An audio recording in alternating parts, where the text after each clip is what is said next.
থাকলেই ভালো লাগে, কারণ তাহলে মনে হয় একটু রেলেভেন্ট আছে, তাই না? মানে আমাদের সরকারের মধ্যেই তো না না না ভানুপ্রিয়া ভূতের হোটেল আমার কাছে খুবই স্পেশাল। নিউজের সাথে এটা আমার সেকেন্ড কোলাবোরেশন, ফার্স্ট টাইম একটা হরর সিনেমার নাচতে পেরেছি, তোমাদের ভাই নেচেছে, তাও তার সাথে বিশ্ব আশা করবো লোকজন যাতে দেখে 23 জানুয়ারি। বাকিটা তো দর্শক জানে কি। শুটিং এর সময় আশাবাদী তো সবসময় আমরা সব ফিল্ম নিয়েই থাকি, কিন্তু আমার মনে হয় দর্শকের ওপরে বেটার জাজ কেউ হয় না। দর্শক সেটাই দেখবে যেটা ওরা দেখতে চায়।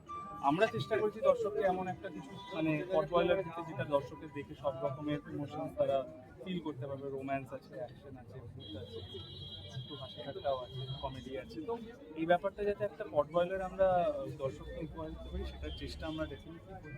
বাকিটা ডেফিনেটলি আমি না আগে থেকে বলতে পারি না আমার ফিল্মটা দারুণ হয়েছে প্লিজ চলে আসুন না, দর্শক বলুন আমার ফিল্মটা কেমন।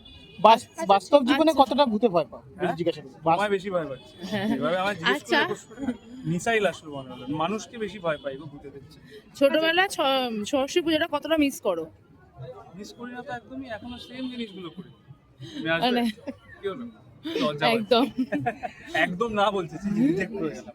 হ্যাঁ আরে ছোটবেলায় আমাদের কাছে ভূতের গল্প শোনার আইডিয়াল সময় হতো কারেন্ট অফার। তোমার কাছে ভূতের গল্প শোনার আইডিয়াল সময় কি? Actually same. আমাদের তো আগেকার দিনে মনে আছে তোমার একটু লোডশেডিং গুলো বেশি হতো। এই লোডশেডিং গুলো হতো মানে পড়াশোনা না করার একটা অজুহাত পেয়ে যেতাম। পড়াশোনা না করার অজুহাত মানে সব বন্ধুরা চলে যাবো পার্কে, আর একটা মানে ইদার লুকোচুরি খেলা নয়তো ভূতের গল্প বলা, ওই টর্চ লাইট দিয়ে এরকম করে মুখে এরকম করে তখন বলতাম এরকম করে ভূতের গল্প। এক একটা সব গল্পের শেষে এ কাউকে খেয়ে নিয়ে যায় নয়তো তুলে নিয়ে যায়, একই গল্প, ক্লাইম্যাক্স সবকটার এক। মানে শুরুটায় রাজপ্রাসাদ, কোনো একটা গ্রামে, কোনো একটা কিছুতে, কিন্তু শেষে এ ওকে তুলে নিয়ে গেল, এবার কি হবে, এই ব্যাপারটা গা ছমছমের ব্যাপার।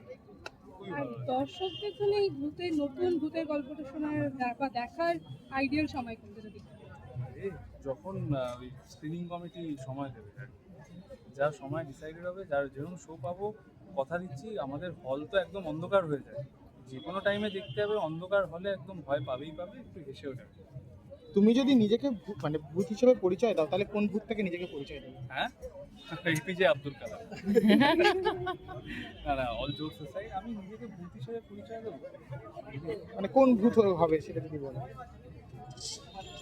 অনেকে না অনেক একটু সিরিয়াস উত্তর হয়ে যাবে, অনেকে অনেক যুদ্ধে অকারণে মারা যাচ্ছে। কয়েকটা মানে শাসক দলদের জন্য অনেক বিদেশে এবং আমাদের দেশে, সেই যুদ্ধের যে মরে যাওয়া ওই বাচ্চাগুলোর জন্য, মাগুলোর জন্য, সেগুলোই হতে চায়।